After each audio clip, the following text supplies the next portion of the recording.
Imagine walking through a forest so quiet it feels like the trees themselves are holding their breath. The silence isn't peaceful, it's deliberate. It presses against your ears like cotton, muffling everything except the sound of your own heartbeat. The wind brushes past, but it doesn't whistle through the leaves. It murmurs, low and rhythmic, like a voice speaking from behind the bark. You can't understand the words, but you feel them. They crawl into your skin like cold water, trickling down your spine. The deeper you move through the forest, the stranger it gets.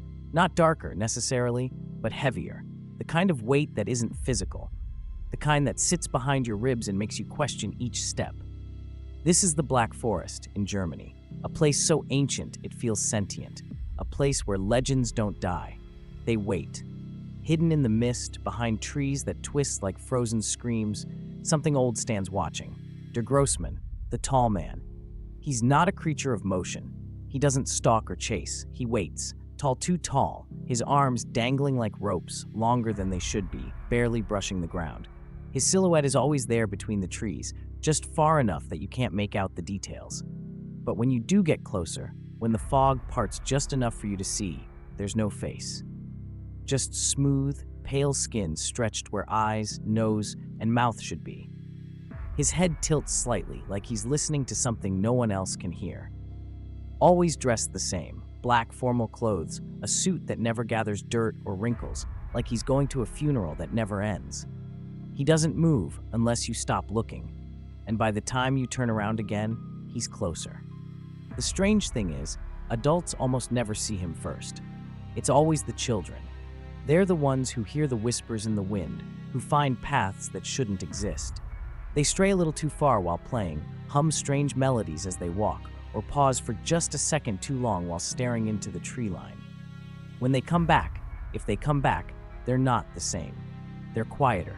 Their laughter fades. They stop speaking, like they've forgotten how, or maybe because they know too much. They begin drawing symbols, odd, crooked shapes that no one recognizes, carved into toys, sketched onto bedroom walls, even traced into the dirt behind their homes. Parents don't know what to make of it, until one day, they wake up and the child is gone. Not kidnapped, not run away, just gone. No struggle, no sound, no footprints. Only their belongings left behind, often buried carefully beneath gnarled roots, as though the forest itself was claiming them. Search parties go out, of course. Teams of volunteers combing through the underbrush with flashlights and dogs, but they never find anything. No scent, no broken branches, just silence, as if the forest swallowed them whole. Whispers begin to spread among the villagers. Old stories are told again in hushed voices. Offerings are left at the forest's edge. Bread, salt, coins, anything that might satisfy whatever lives in the woods. But the offerings never move. And eventually, people stop asking questions. They just pray their family won't be next. Because there's one rule, passed from generation to generation. Don't speak his name. Not aloud, not even in thought. Because the more you learn about the tall man, the more he learns about you. And once he knows who you are, it's already too late. In the cold, shadow-drenched heart of southern Scotland, there's a road that locals speak of only in whispers, the A75, a stretch of asphalt winding near the town of Dumfries. At first glance, it appears unremarkable, just another countryside road flanked by thick woods and distant hills. But to those who know its history, it is something far more sinister, the most haunted road in the United Kingdom. It's not the kind of fear that leaps out suddenly. It creeps, slow and quiet, like the fog that rolls in from the moors. Once the sun dips behind the jagged hills and the temperature drops, strange things begin to happen. The line between the real and the unreal blurs. Drivers who pass through after dark speak of odd sensations, a heaviness behind the eyes, an itch under the skin, the faint feeling that someone is in the passenger seat, even when they're alone. And then come the apparitions. They don't announce themselves with screams or flashes of light. They just appear. A gaunt, elderly woman in shredded clothing, standing on the shoulder of the road with her mouth open wide, frozen mid-scream, but there's no sound. She never moves. Just stares, her eyes filled with something ancient and unspeakable. Other drivers report animals, deer that dash across the road only to vanish the moment they're hit, birds that explode into view and are gone without leaving a feather behind, dogs running, chasing nothing. But when vehicles swerve or collide, there's no aftermath, no body, no dent, no trace. What's left behind isn't damage, but silence. A silence so thick it presses against the windows and fills the lungs. Cold seeps in through the vents even on warm nights. And always, there's the feeling of being watched by something that doesn't blink, doesn't breathe, and doesn't want to be seen. Among all these sightings, one stands out. One that even seasoned truck drivers and night patrols hesitate to speak about. The hooded man. Always alone. Always walking along the side of the A75, as if on a mission he's been repeating for centuries. His head hangs low beneath a black, soaked hood. His pace is slow, but deliberate. Too smooth, too unnatural. And when he lifts his face, it's not a face at all, just eyes. Pale, white, bottomless. Like mirrors covered in frost, reflecting nothing back. Those who see him say, he doesn't just watch, he recognizes. And then, without any signal or sound, he steps directly into the road. Some drivers slam the brakes, others swerve into ditches, and some claim they drove right through him. But they all describe the same thing. A chill so sudden it numbs the fingertips, and a stare that stays with them long after the road disappears in the rearview mirror. But the horror doesn't always end there. Some vehicles stall for no reason. Lights flicker. Radios crackle with voices speaking in languages no one recognizes. And in the worst cases, passengers report the weight of something settling in the back seat. A shift in balance. A breath behind their ear. Yet when they turn to look, there's nothing.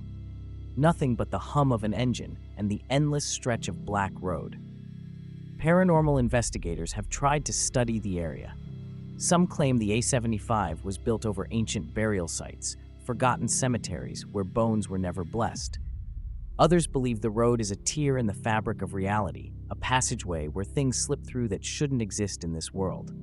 Whatever the reason, one truth remains: people who drive the A75 at night don't always arrive the same. Some carry the haunting with them forever, and some don't come back at all. Beneath the cobbled streets and grand boulevards of Paris lies a second city, one not carved by architects, but by centuries of silence and decay. The catacombs stretch endlessly under the French capital, a labyrinth of bones and forgotten history. Down here, where the air tastes of stone and rot, time doesn't flow, it stands still. Somewhere in this underground tomb, past the marked paths and official tours, a legend pulses through the dark. La Femme Souterraine, the woman beneath. She isn't spoken of in guidebooks or by tour guides, only whispered about by those who've heard something they shouldn't have. She's not a spirit who drifts aimlessly. She's a presence, a verdict sealed in flesh and shadow. A woman never mourned properly, never laid to rest. Her story is not told with words, but with the echo of bare feet on wet limestone, slow and steady like a ritual. Those who get too close say they hear her. Not screaming, not crying, just murmuring in broken Latin, as if speaking to the dead or to the walls themselves. And the deeper you go, the stronger she becomes. The tunnels begin to narrow, the air thickens. The bones stacked along the walls seem to lean in, as if listening. Maps don't help here. Technology fails. Compasses spin. And every so often, amid the darkness, a sound betrays her presence. Something shifting behind you, just out of sight. Some tourists ignore the warnings. They duck beneath broken fences. They chase thrills and internet fame, armed with GoPros and bravado. They descend into the restricted zones, past signs etched with desperate pleas. Do not go beyond this point. But they do, and many don't come back.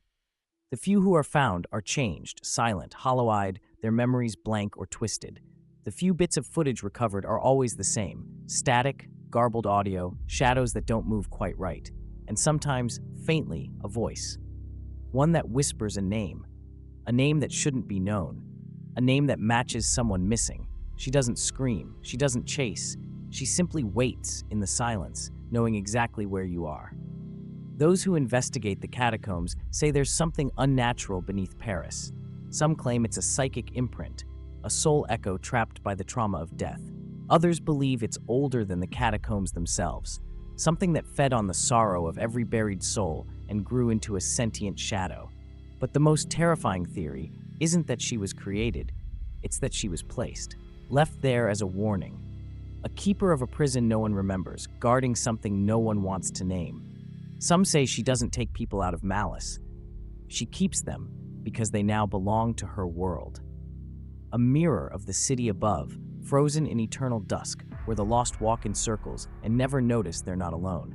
Down there, cries don't echo, lights don't help, and silence becomes a predator.